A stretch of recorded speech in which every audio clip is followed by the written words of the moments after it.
Yeah. Hi all. Welcome back. Good evening and welcome back to the 11th week of TA Live sessions for AI KRR. So yeah, before we get started, is my voice audible and is the screen visible?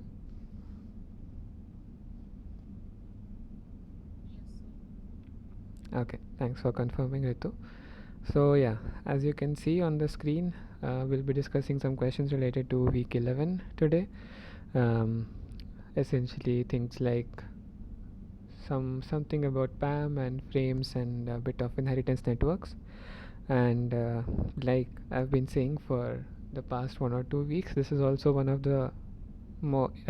those areas in the course that you will find more scoring. So yeah, a lot of questions will be recall based and some will be a bit conceptual, but it's a more scoring area. So yeah, I encourage you to score as much as you can in the assignments as well as in the final exam.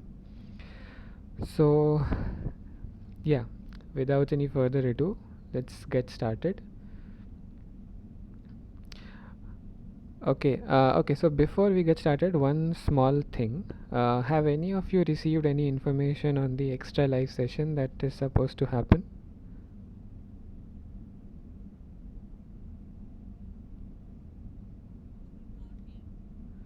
Okay, not yet. Okay, I'll check with the NPTEL team and see if that session is still happening. And if it happens, good, we can discuss some more questions. If not, yeah, we'll see what happens.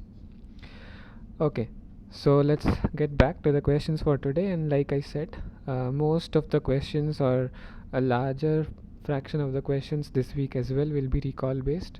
And an example is this question in front of you. So this question asks, Pam may try to explain an action mentioned in the story. Uh, by which of these following way or ways? So this is also a kind of a recall based question. Um, Okay, one more thing that I saw in the discussion forum was that some of you were saying, or some of your colleagues were saying, that you don't have access to the lecture slides, uh, or not all of the lecture slides from this week. Is that true? Have any of you checked it out?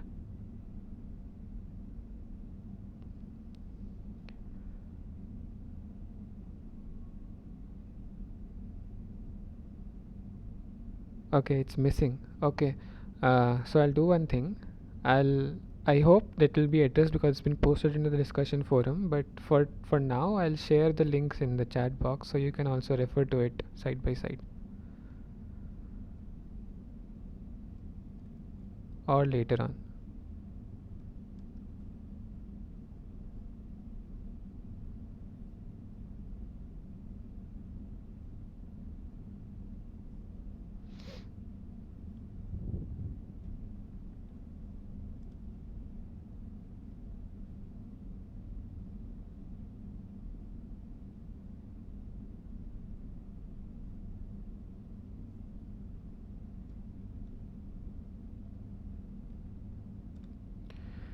Yeah, I guess these two Google's links that I sent correspond to two Google slides, one on PAM and one on frames.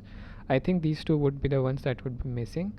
So yeah, you can refer to it during the session or after the session as well. And I think as far as the discussion forum is concerned, it will be addressed and they'll soon update the lecture slides anyway. Okay. So yeah, which of these do you think is the correct option or options?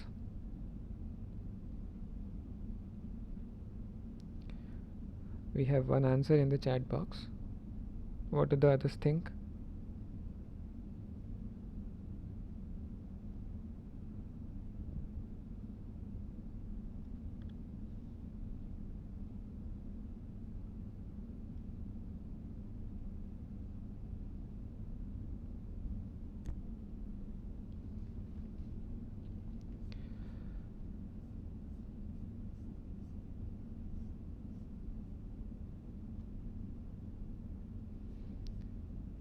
Okay, so to give you a hint, I'll share this particular slide with you. Here we see that PAM has three components. There's the predictive mode where a known goal predicts certain plans and actions. There's a bottom up mode where which is concerned with recognizing the plans a given action is a part of, and there is an incorporation component that is concerned with building the story representation. Okay, so the third component is not really of use for this question, but the first two components can give you some idea of which options might be correct. And let's go back to the options. So the first option says that Pam may try to explain an action in the story by hypothesizing that it is part of a plan that the actor is assumed to have. Now this corresponds to something that we just saw, right? The bottom up mode, recognizing the plans a given action is part of, right? So this seems to be correct. About option C, by matching it with an expectation generated by a known plan of an actor. Now this corresponds to the first component that we saw, which is the predictive mode. A known goal predicts certain plans and actions, right? So A and C seem to be correct. What about B and D? By hypothesizing that the actor is acting as he does every day. Now this doesn't make sense because an actor acting as if he does every day, this is a very vague statement. So this is of course not correct. About option D, by reasoning about the precondition and effects of that action, that is not something that we saw in the slide that we just checked. So the correct options would be A and C. Okay.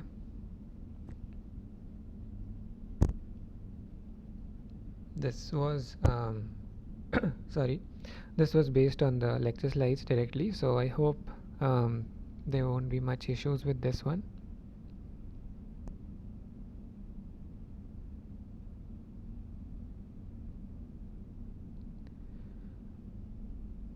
Okay, that's great. Then let's move on to the next question, which is also kind of recall based.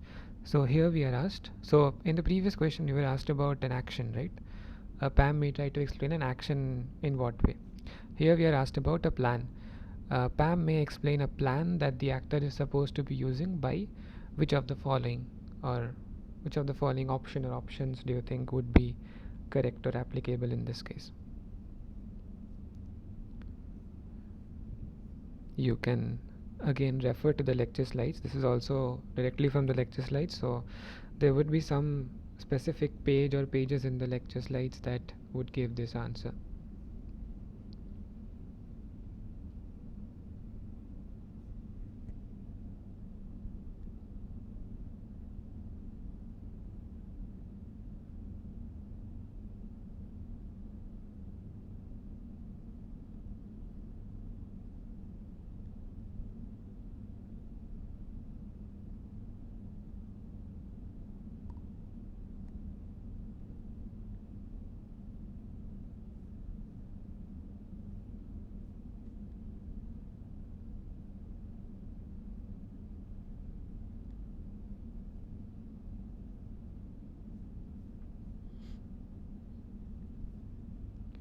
Okay, so giving you a slight hint.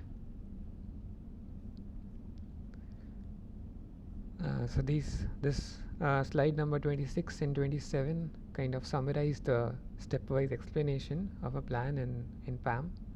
So the first step is the event a part of the known plan? If yes, then the plan is the explanation. If no, then we proceed to step 2, where we see whether a plan can or multiple plans can be inferred from the event. If no, then we return failure. If yes, then we proceed to step 3, where in step 3 we check, can one of these plans be a plan for a known goal? If yes, then the plan is the explanation, and if no, then we proceed to step 4. Step 4, we again check whether a goal or goals can be inferred from one of these plans. Okay, if no, then we return failure. If yes, then we proceed to step 5, where we see whether one of these goals can be instrumental to a known plan. So in every step we follow we do a certain number of checks, and if the answer is yes or no, we take corresponding actions, or not actions exactly in correspondence to what we refer to it in PAM, but yeah, we choose to do certain things based on what result we get to the question we ask in these different steps.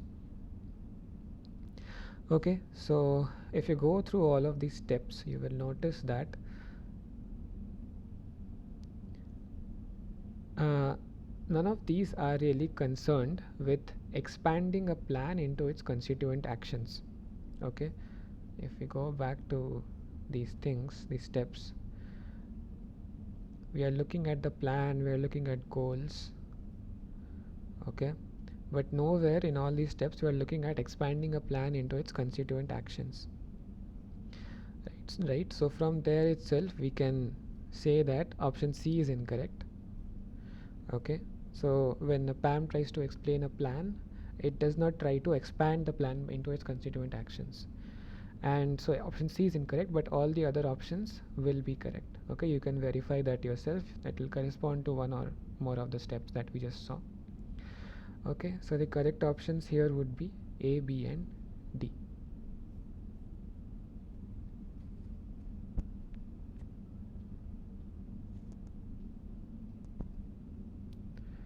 Any doubts there?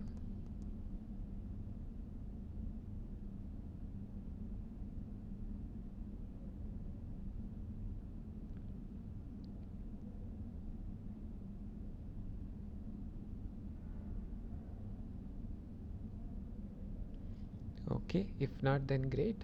Let's move on to the next question then. So the next question concerns with the filler of a slot in an individual frame.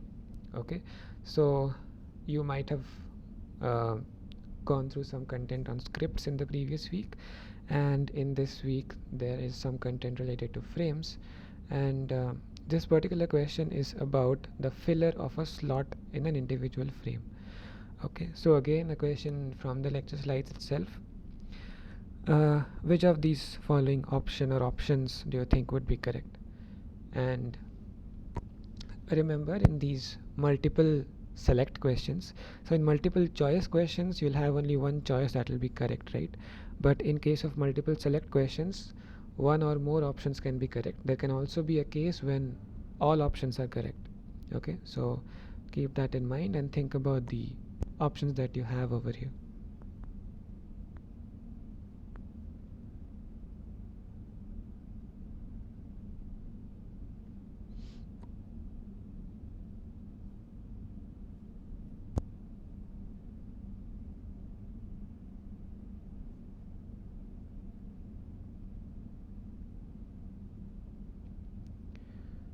Okay, so we have one answer in the chat box where Smarak says A, B and C are correct.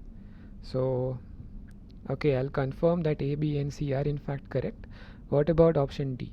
Do you think option D will also apply in this case? Will it also be correct? Again, go through the lectures that the slides, the lecture slides that I just sent, or you which might have already gone through in the videos. Yeah, so B and C are correct. A is also correct. What about option D?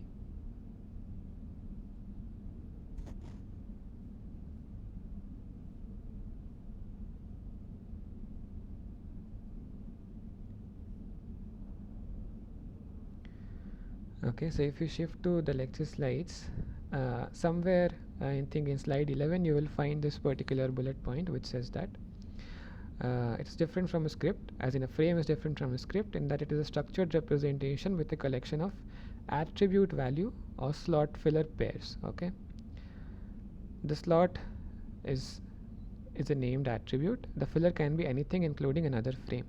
Okay, if you go a bit further down, yeah, if you look at this particular example that they have given over here, slots may have procedures attached. Okay, so does this give a hint about option D? That's right, that's correct, Vignesh and Ritu, well done. So yeah, in this case all options A, B, C and D will be correct.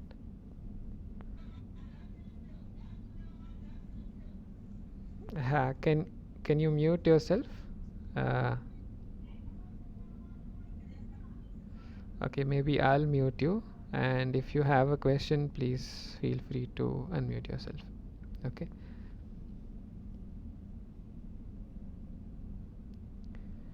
okay, so coming back to the question, yeah, For this one, the filler of a slot in an individual frame, it may be a value, it may be a pointer to another individual frame, it may be a pointer to any generic frame, or it can be an attached procedure as well. Okay, so again, this is also straight from the lecture slides. So yeah, one point that I keep emphasizing again and again for these couple of weeks where I say that it's scoring, focus a lot and in detail on the lecture slides. Okay, because it is difficult to remember each and everything in the lecture slides, which I understand, but for these specific weeks, if you go through these lecture slides again and again, and if you prepare your own notes based on what you understand, it will be much helpful for your final exam. I mean, this is just a suggestion and something that I incorporated when I took the course. So yeah, I hope there are no doubts in question 3. Let's move on to question 4. So yeah, we are done with frames and PAM. I think most questions from this part of the course will be recall based. Now we'll move on to something called the inheritance networks. Okay, and the next couple of questions will be based on this particular component of the course. So this question 4, asks us an inheritance hierarchy with a conclusion node C with respect to a node A, and which of these options do you think is correct with respect to this question? Okay, so for this one, I'll let you think for a couple of minutes. This might require you to go through some definitions or some concepts you might have learned in the course videos. So yeah, I'll let you think for a couple of minutes and then we can discuss the solution.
Okay, so we have a couple of answers in the chat box, and we can know which of these are correct by remembering the concepts on positive and negative edges that you might have come across. So, do you remember what these are in an inheritance network?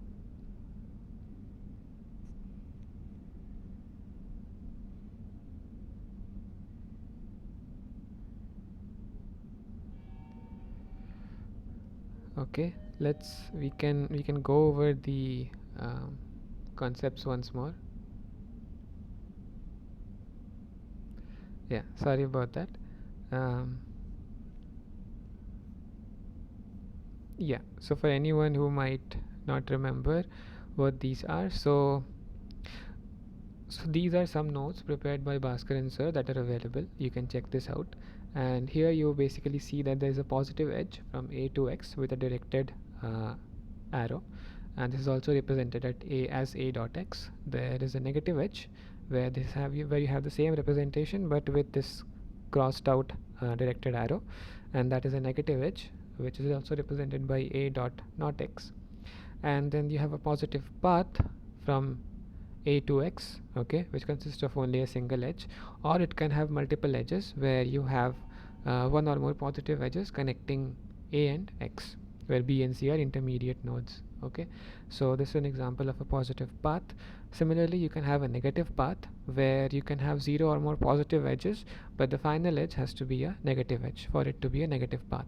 Okay, so this is a brief definition of what a positive edge, what a negative edge is, and what a positive path and a negative path is.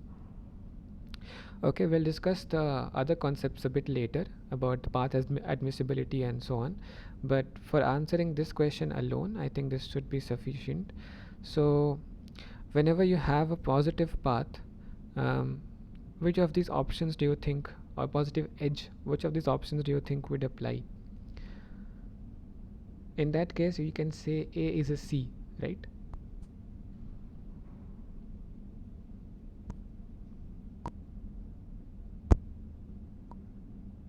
Yeah, that's right. In that case, we can say A is a C. What if there is a negative path or a negative edge? In that case, which option do you think would be applicable?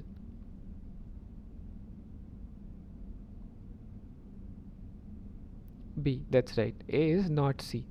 Okay, and so we know that options A and B are correct. But if you remember something about beliefs in the inheritance network, you will also see a question about beliefs later on today. Uh, these both beliefs can coexist, as in A is a C and A is not a C. Suppose you have a network where you have A and C connected, and then you have a positive edge between them, and then you also have a negative edge between them, right? So although this will lead to contradictions, that is a different concern that comes later on, but you can say that both these beliefs can coexist, that A is a C and A is not a C.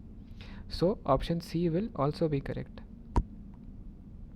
Okay, um, and of course, because option C is correct, we can say automatically option D is incorrect, and option E, we do not have enough information to say whether option E is correct or not, so option E will be marked as incorrect for this particular question. Okay, so the correct answers would be A, B and C. Any doubts here in this question?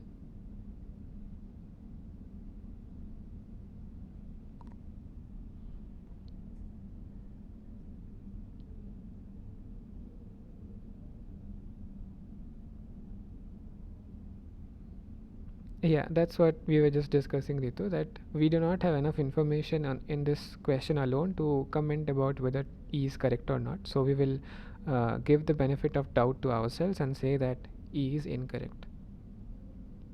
Now, if we were given some more information about the network that A and C, the nodes A and C over here are part of, then we could look at whether there is an admissible path or an non-admissible path, positive, negative, whatever. Okay, but here we are just told that we have one conclusion node C, and we have to find whether we can say A is a C or A is not a C with respect to A.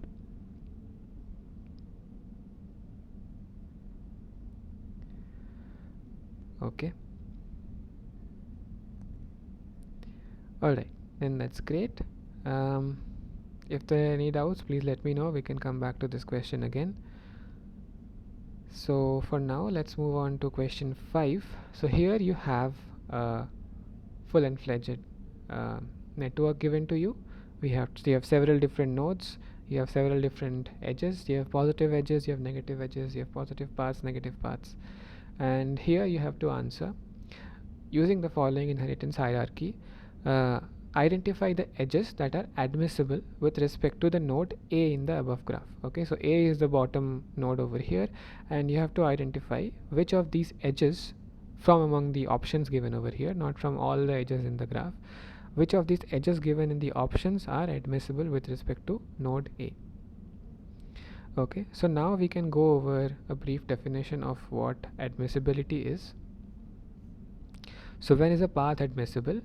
A path is admissible with respect to a node A if every edge in the path is admissible with respect to A. Okay, so this is a path, for example. Okay, this is a positive path, this is a negative path. um, this may consist of intermediate nodes, and finally we have X. Okay, so this path will be admissible with respect to A if every individual edge in the path is admissible with respect to A. This applies to both positive and negative paths. Now, when can we say that an edge is admissible with respect to A? Okay, for that we can say an edge V to X or V to not X, depending on whether it's a positive or a negative path, is admissible with respect to A if some positive subpath A to V, where u1 up to un are intermediate nodes, exists. Okay, so there has to be some positive subpath. Okay, so there has to be some subpaths A to u1 to u2 to u3 up to un to V. Okay, and this has to be a positive subpath. This is one condition, some positive subpath. Okay, positive subpath must exist.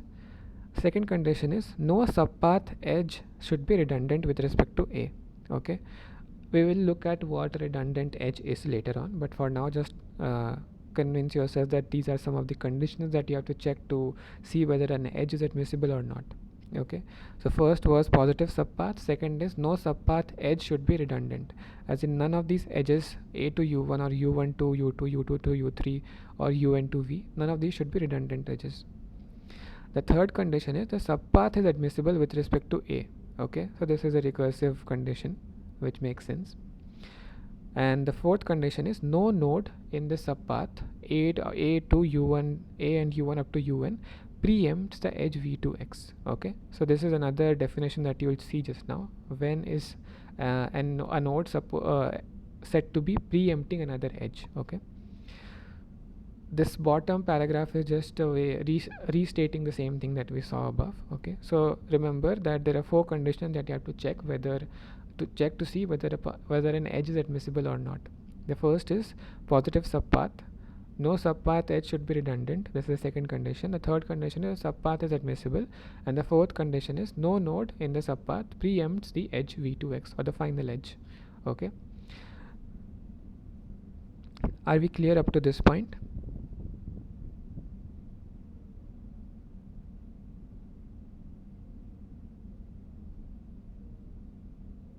Okay, that's great.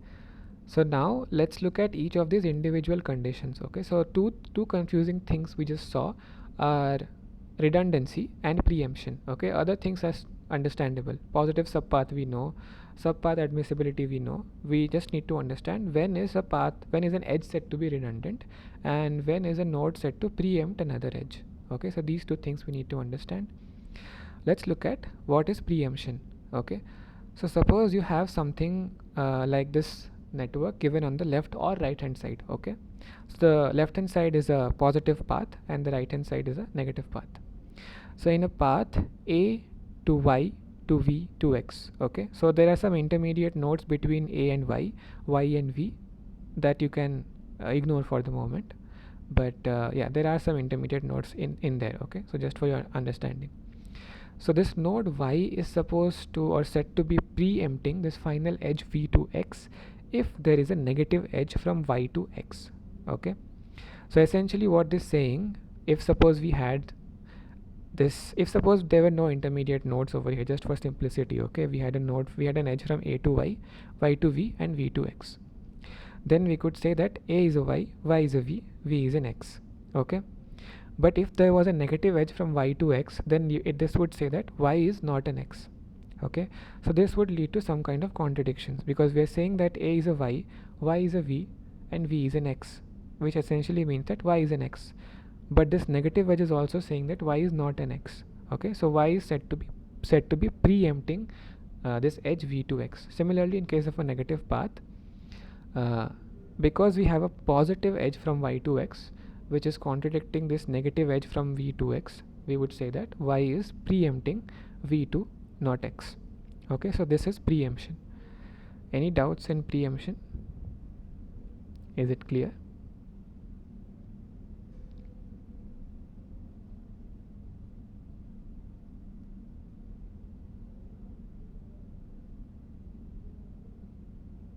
Okay, that's great. So now that preemption is clear, let's now move on to see what redundancy is. Okay, so there are different ways of looking at what a redundancy is, or what a redundant edge is, but I find this particular definition to be, or this particular intuition to be more comfortable for me. And you can feel free to choose any of these definitions that's given over here, but I find it more intuitive to look at it this way. So suppose you have this, let's consider the network on the right hand side, okay. So we have a, some intermediate nodes, then b, then t1, then some intermediate nodes, then tm, and then finally w, okay. And so you see that essentially this is a is something, that something is b is t1, t1 is something, so something is tm, and tm is finally w, okay. This is the flow of information. Now if we have another edge that says b is also a w, would this add any extra piece of information that you are not getting from the network by just looking at this previous network that we had, that is a straight line from a to w? It won't, right? This b is just an extra edge or a redundant edge. It's not delivering any new piece of information to you.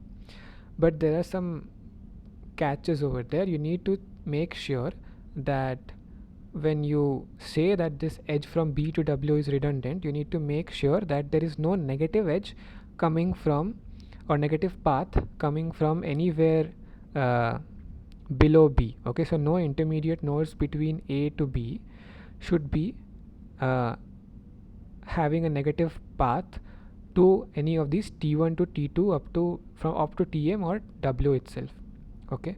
So if I have to explain this to you as some intuitive example, okay, let's say a represents a human being, let's say a represents ram, okay. So we can say ram is a human being, okay, or yes, we can say ram is a man, okay. So the man will be the intermediate node over here, then man is a human being, okay.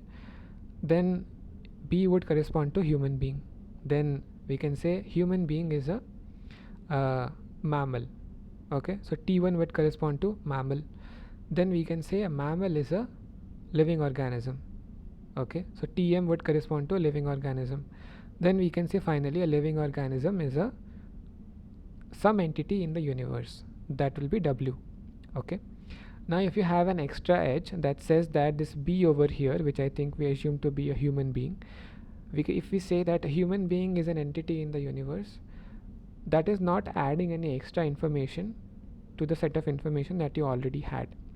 But if you have a negative path or a negative edge from any of these intermediate nodes below this node, that b node that was saying human being, let's say that instead of this, so we had assumed ram and then man and then human being, right? So let's say there's a negative edge from man that says that says that man is not a living organism, okay, hypothetically, okay. So in that case we won't be able to say that this edge from b to w is redundant, okay. So we have to make sure that there are no such negative paths or negative edges. I just wanted to clarify that. So that covers redundancy. I think rest of the things are not relevant for this live session, so you can go through them at your own pace. So I hope there is no confusion and redundancy now. Is it clear?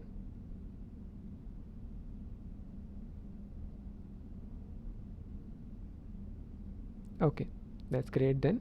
So now let's come back to the question that we had. Now that you know when is an edge admissible, okay, so you had those four conditions that you need to check. Okay, so yeah, I'll give you some time, a couple of minutes, to go through each of these options and see whether they are satisfying the conditions, whether there is any redundancy, whether there is any preemption, and whether these edges are admissible or not.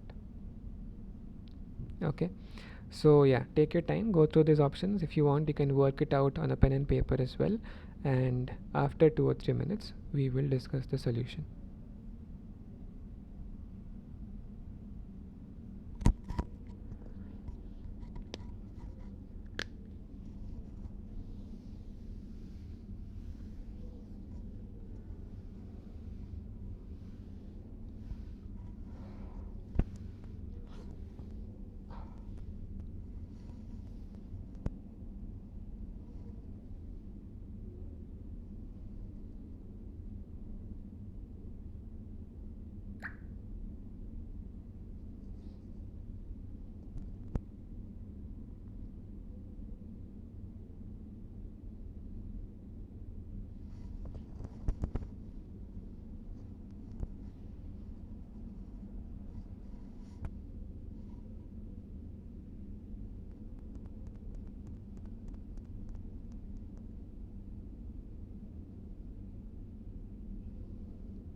Okay, so we have a couple of answers in the chat box, and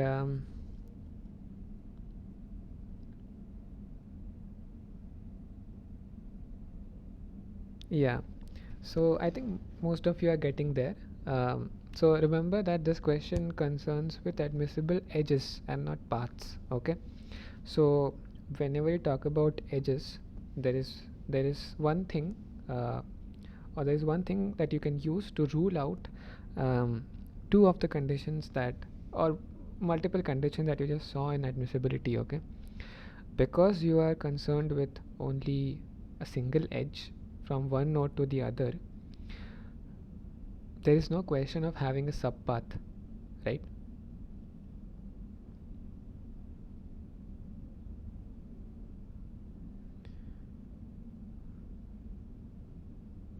Yeah, so when you talk about whether a path is admissible or not, then you have to see whether there is a positive subpath, whether there is any redundancy or not, or so on and so forth, right? So here, as it turns out, if you have a look at each of these edges one by one, you have an edge from A to B that that satisfies all conditions. So A to B is admissible, A to G is admissible, B to C is admissible, B to not E is admissible, C to D is admissible, D to E is admissible, G to not C is also admissible. So as it turns out, all these options from A, B, C, D, E, F, G, all of these are admissible edges.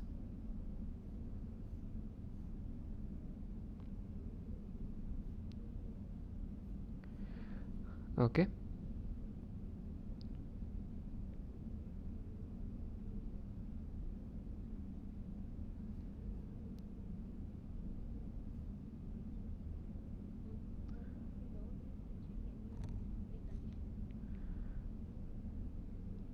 In what context, Andarya?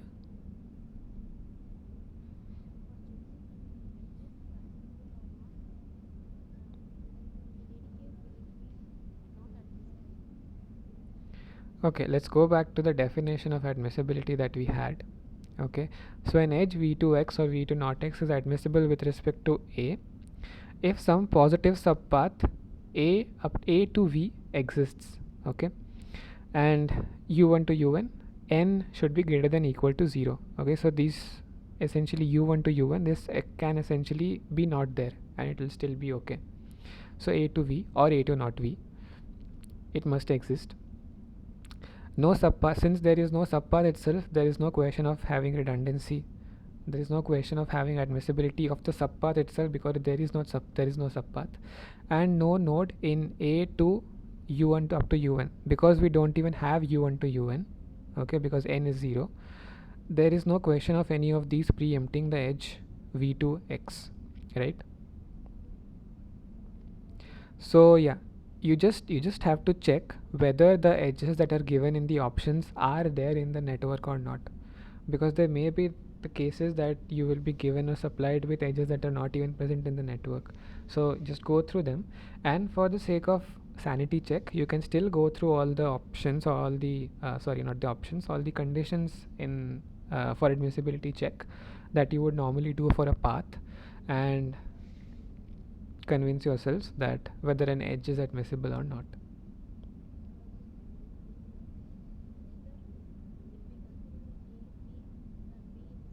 Mm-hmm.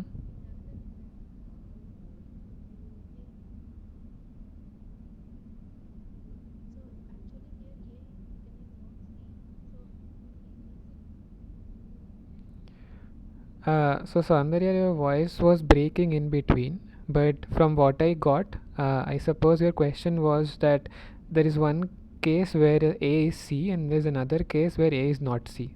Am I correct? Is that what the confusion is about?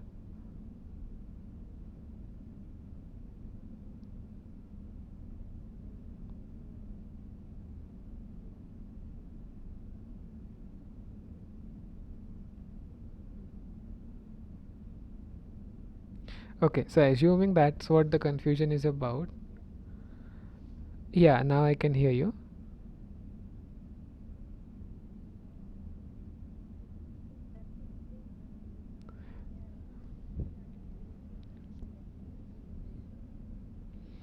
Yeah, I get that, but see, you have to check whether the preemption is being done by a node present in the subpath, right? Now there is no subpath itself, right? Because you're considering only a single edge.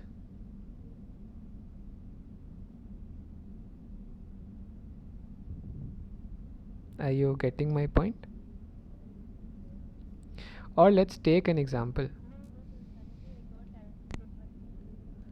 Okay.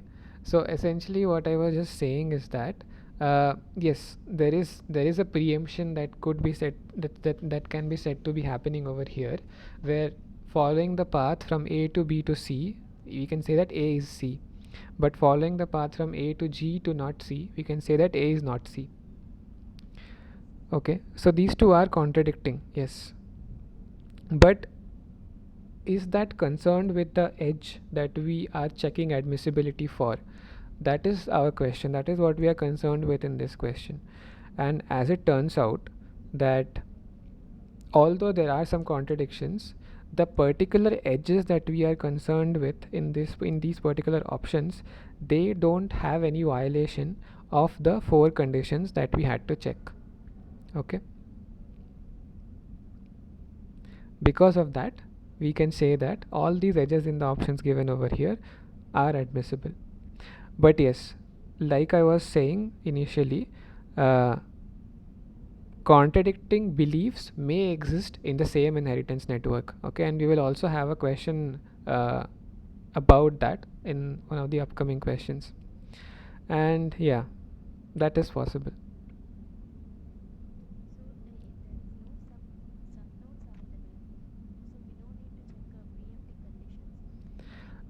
Depends on the particular edge that you are looking at.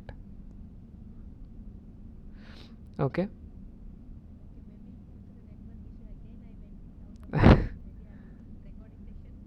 Okay, no worries, no worries. Yeah, go through it, and if you have any confusion, we can discuss it again in the next live session. Yeah. Mm-hmm. Yeah.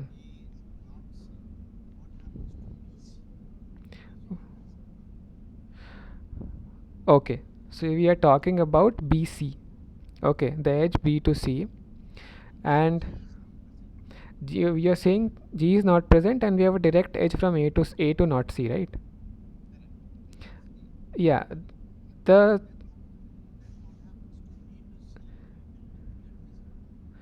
it will still remain the same, because if you think about it, see, here you have A is a G and G is not C. So in turn, uh, or no, wait, no, let me correct myself. A is a G, and if we remove, and G is not C, so we cannot necessarily say that A is also not C. So if G was not there, we had a direct, yeah, then we could say that this node A is preempting this edge B to C.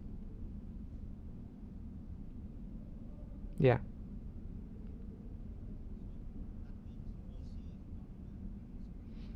that's right. Okay.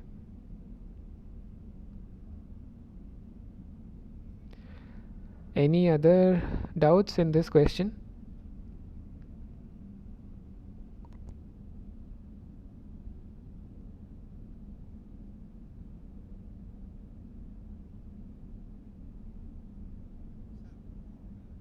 Yeah. A to D. What do you think?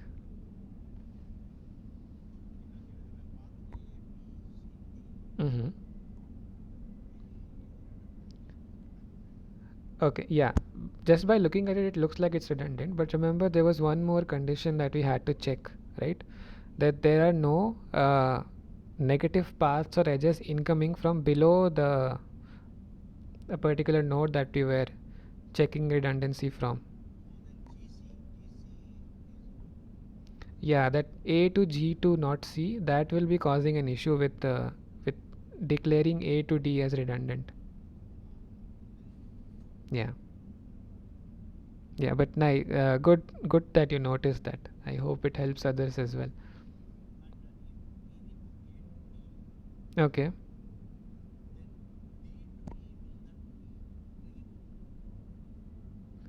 If we remove A to D, okay.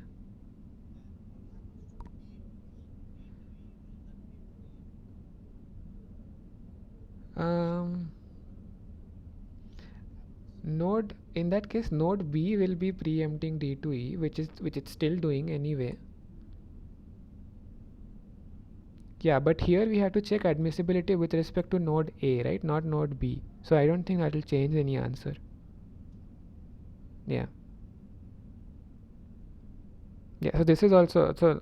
Thanks for raising the point, Balaji, that we also have to be concerned with respect to which node we are checking admissibility. Yeah. Okay. Anything else?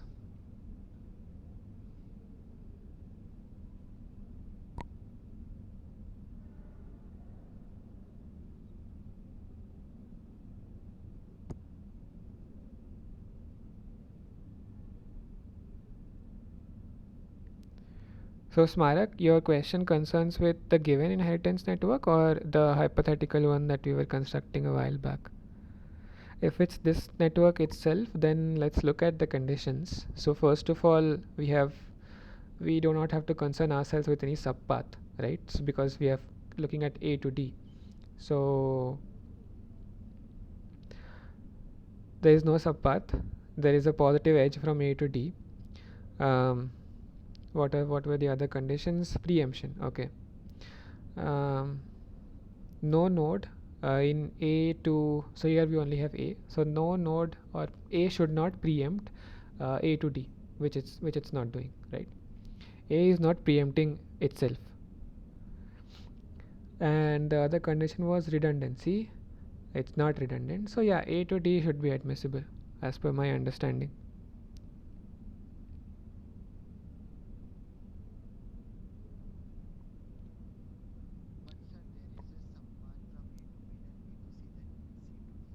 Mm-hmm.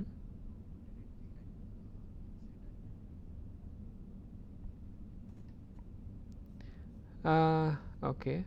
Let me go back. Okay. So we have a positive subpath A to, okay, A to B to C to D. Okay, fine. It's a positive subpath. And no subpath edge is redundant. Is there any subpath edge that is redundant? So we have A to B, which is not redundant, B to C, which is not redundant, C to D is also not redundant. So that condition also checks out.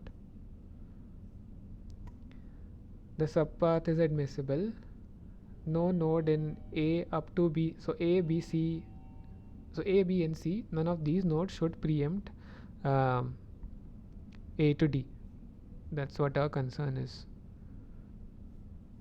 Do any of those preempt? They don't, right? So still checks out, right? Do you agree? Or am I missing something?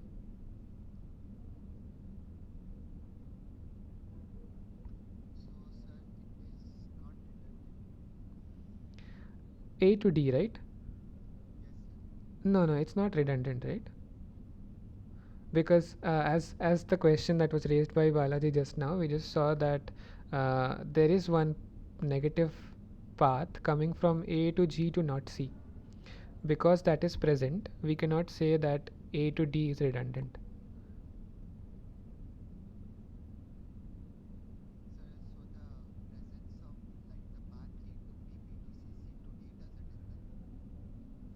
This particular edge that we are looking at A to D, I don't think so as of now. But yeah, let me rethink it. Am I missing something? What do the others think?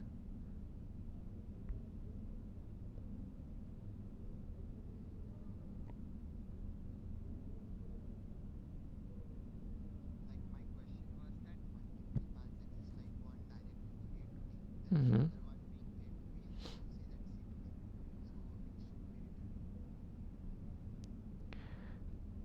Okay, so your question was there is a path from A to B to C to D, and then there is another path from A to D. That's why A to D can be said to be redundant. That's what your question was, right? Yeah. So no, in this case it won't be redundant, because if we go back to the redundancy condition or definition that we just saw, see, we can say B to W is redundant if none of this grayed out edges exist. If these grayed out things do not exist, then we can say that B to W is redundant. But in our case, we have one such path coming from A and that goes until somewhere, right? Yeah. So if we can go over the definition over here also, a positive edge B to W is redundant if a positive path B to T1 up to Tm to W exists and the subpath B to T1 up to Tm is admissible with respect to A, and there is no admissible edge C1 to not T1 with Ti with respect to A, and there is no admissible edge C to not W with respect to A. Okay, this is a bit confusing. Uh, so let's go to the alternate definition. Edge B to W is redundant if there exists a positive path B to T1 up to Tm to W, and subpath B to T1 up to Tm is admissible with respect to A, and negative admissible paths like the gray paths do not exist. Okay.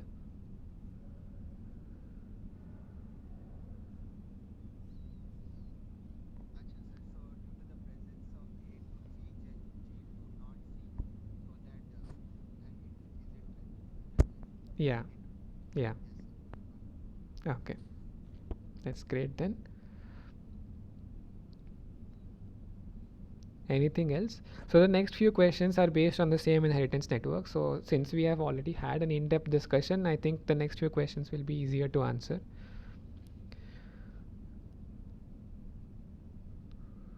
Anything else? Okay, great.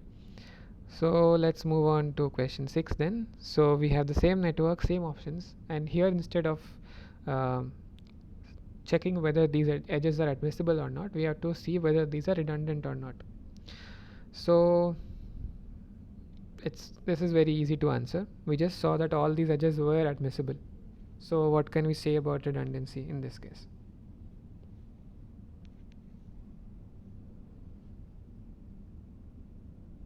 H, that's right. We just saw that all of these edges A to G were admissible, right? So all of these would not be redundant. So the correct option would be none of the above are redundant.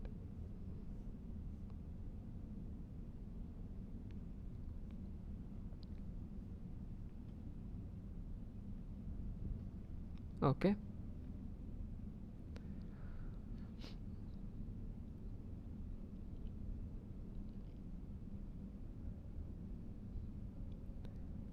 Okay. So this was straightforward. We can move to the next question, I hope.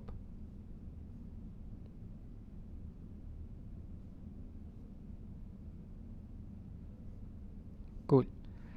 S- yeah. Mm-hmm.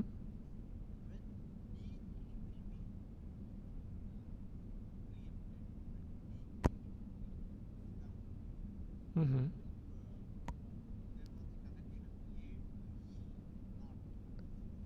A to not T. Yeah. D will be preempted. D is still preempted by B. Yeah, in this graph also, this node B preempts this edge D to E. If we had an edge from A to not E, then A would also be preempting this edge from D to E.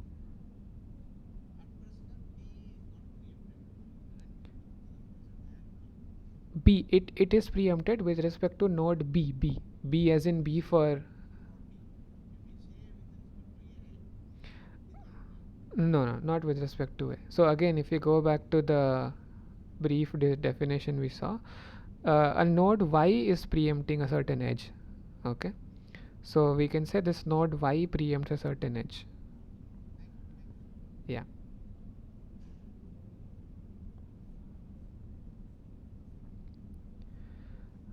Okay. So I suppose we discussed question 6, right? Yeah, we did. So now let's move to question 7.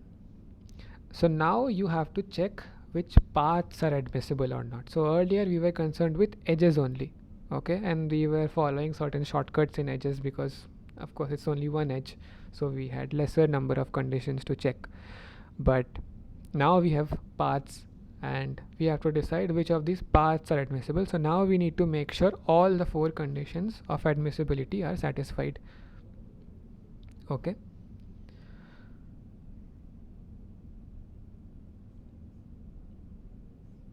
So again, I'll give you a couple of minutes. You can go through the options and we can then discuss.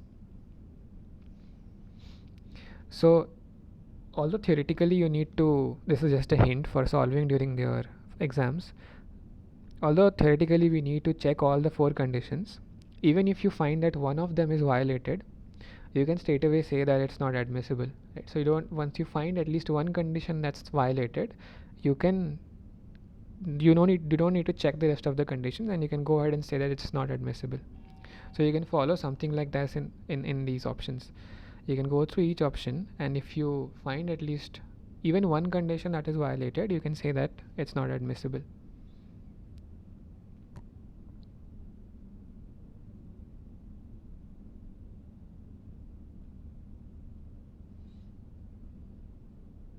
Okay, so we have one answer in the chat box. Balaji says that options A, B, C, and D are okay, but E and F are not correct. So I will confirm that yes, E and F are in fact not admissible, but I will urge you to rethink about option A. Okay.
Okay, so I'll give a hint.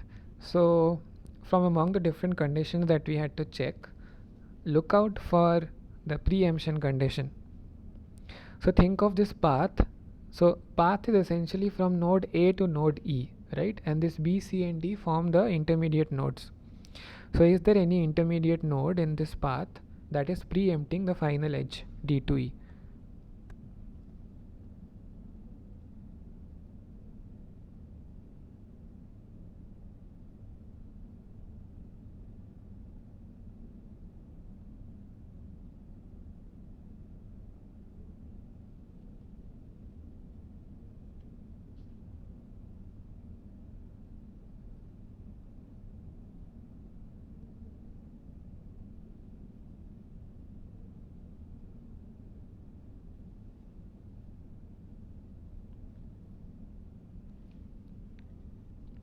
That's right, because there is an edge from B to not E.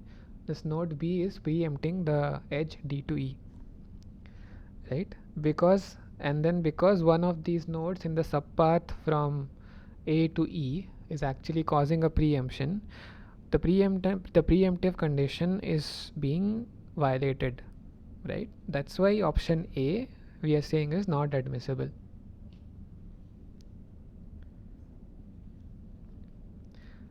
What about options E and F?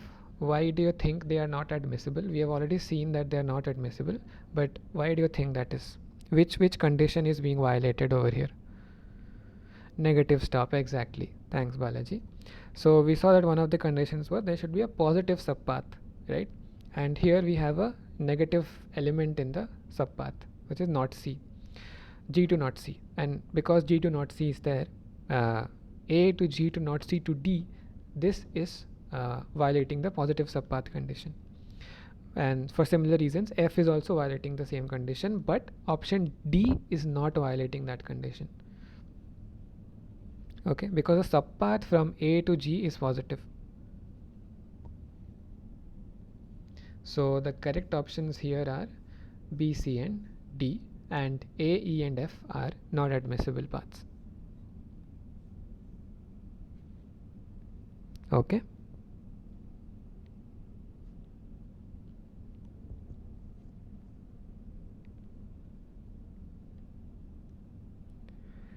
So yeah, it's a good strategy to break down the deduction of such kind of questions into checking whether each of the four conditions are satisfied or not. Okay, look at the keywords in each conditions, so you can't miss something like positive subpath or redundancy or preemption. Okay, so if you just keep a checklist of each of these conditions and see that all of them are being satisfied, then okay, you can say that it's admissible.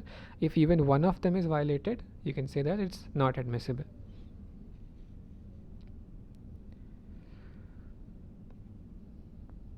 Okay, shall we move on to the next question then?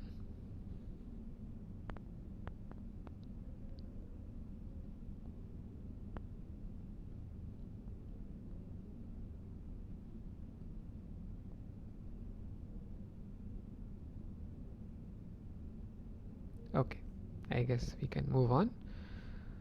So yeah, this is the question that I was talking about regarding beliefs. So again, you have the same inheritance hierarchy, and you have to select which of the following beliefs hold for A. Okay, you can say beliefs to be similar as whether A is something or not. So A to E essentially corresponds to whether A is E or not. Based on this network, can we say A is an E?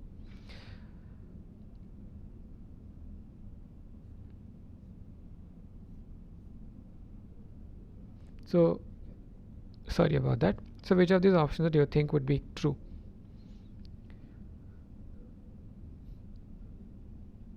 So remember one thing that we discussed earlier, contradicting beliefs can coexist in the inheritance hierarchy.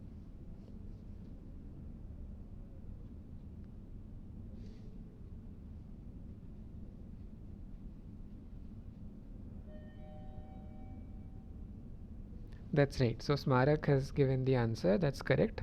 All the options A, B, C, D, and E, all of these beliefs hold true. We can say that A is an E. We can also say that A is not an E because A is a B and B is not an E. So we can say that A is not an E. Then we can also say that A is a C because A to B to C. We can also say that A is not C. And mm-hmm, mm-hmm. Yeah, exactly that path. A B C D, that path.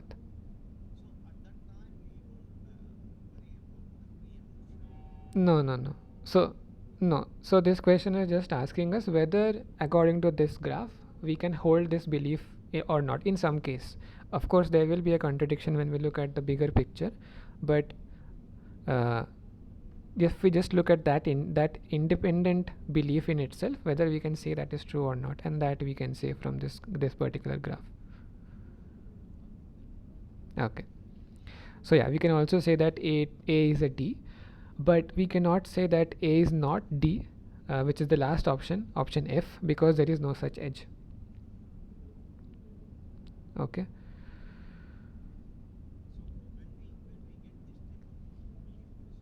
Mm-hmm.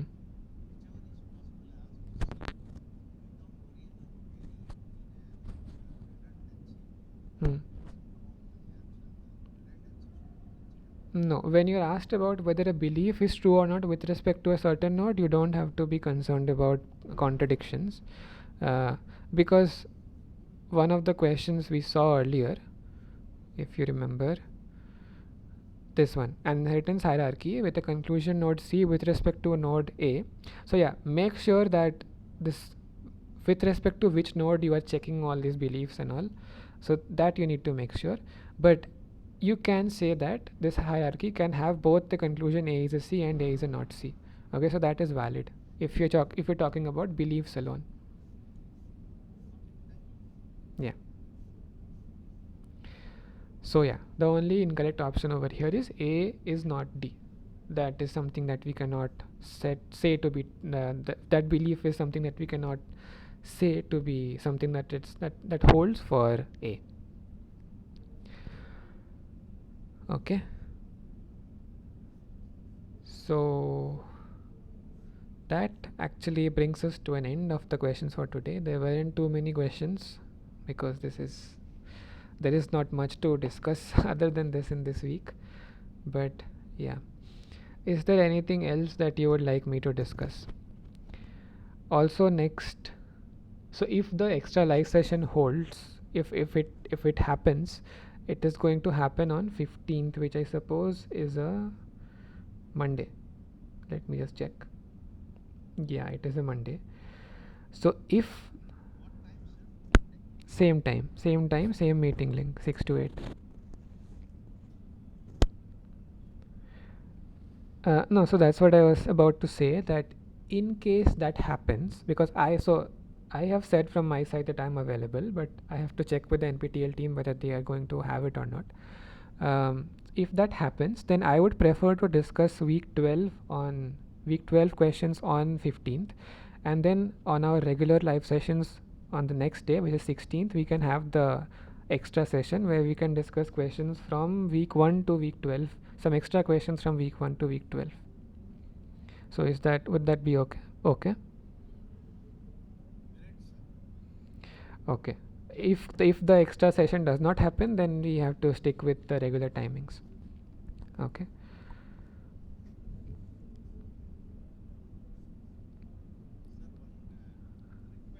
Yeah. Mm-hmm.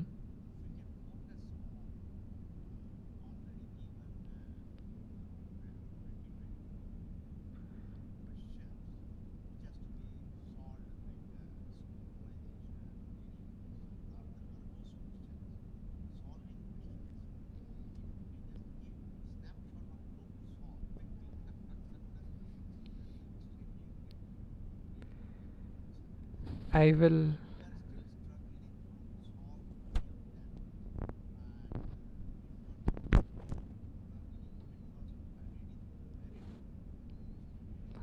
Um,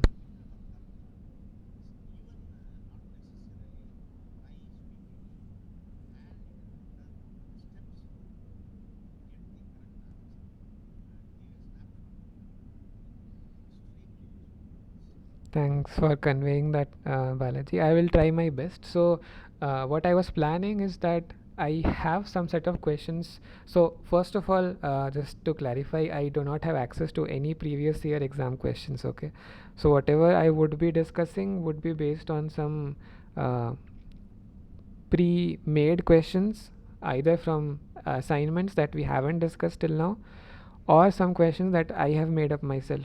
So these live sessions have been conducted before also, right, by myself only. So in that previous version of the live session, I had discussed a certain set of questions as these extra questions from week 1 to week 12 after all the 12 weeks were covered. So I was planning to go through all of them itself, and those videos are already available online if you want to check it out. So I was planning to go with them again, but I will try to incorporate some more of them, like Balaji uh, put forward. And yeah.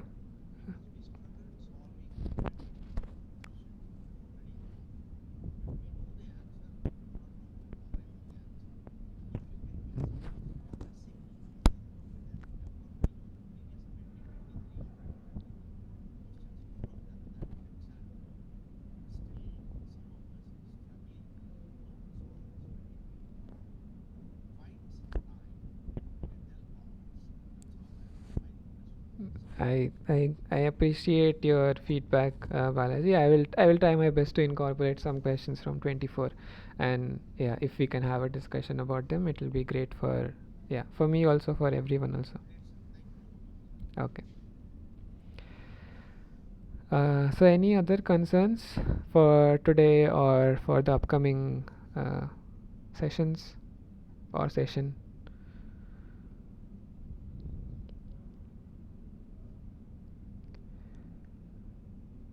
Uh,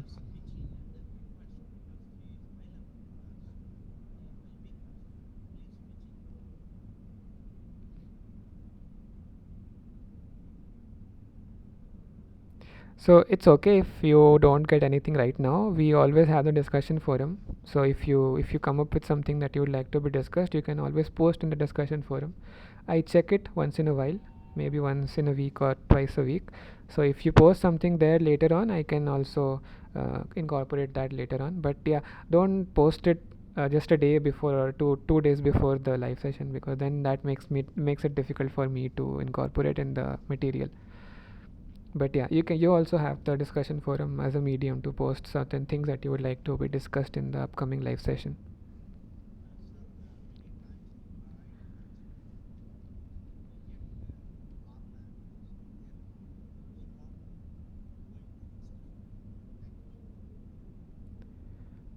Okay, so I hope any issues are resolved, but other than that, yeah, I can't say much.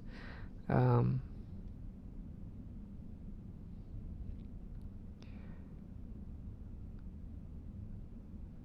okay.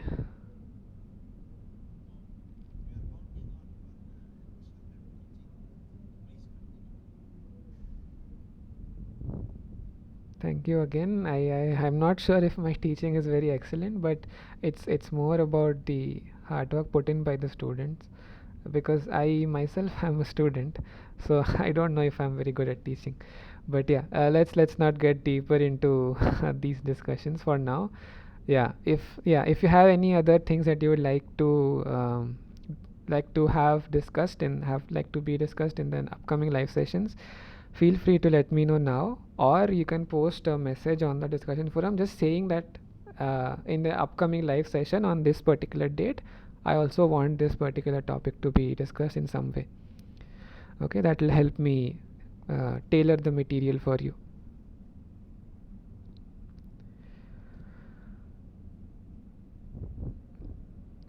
Okay, if nothing more for today, we can close the session today. Thank you so much for attending, and thank you for all your kind words as well. Okay, see you next week then. If there is a extra session, I think that will be communicated from NPTEL side. Okay. Okay, see you all.